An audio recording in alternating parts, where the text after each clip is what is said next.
আর আপনি আপনার মেয়েকে কলেজে ওখানে পড়তে পাঠাচ্ছেন?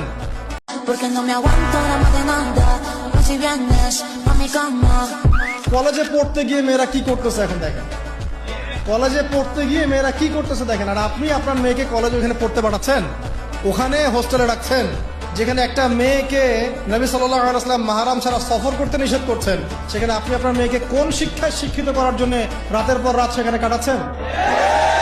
আর তারা নিজেরাই বলছে যে মেয়েদেরকে ফোর্সফুলি যৌন কাজে বাধ্য করা হচ্ছে, মানে ইজ্জত চলে যায়। যাক ভাই, আবার সার্টিফিকেট চাই।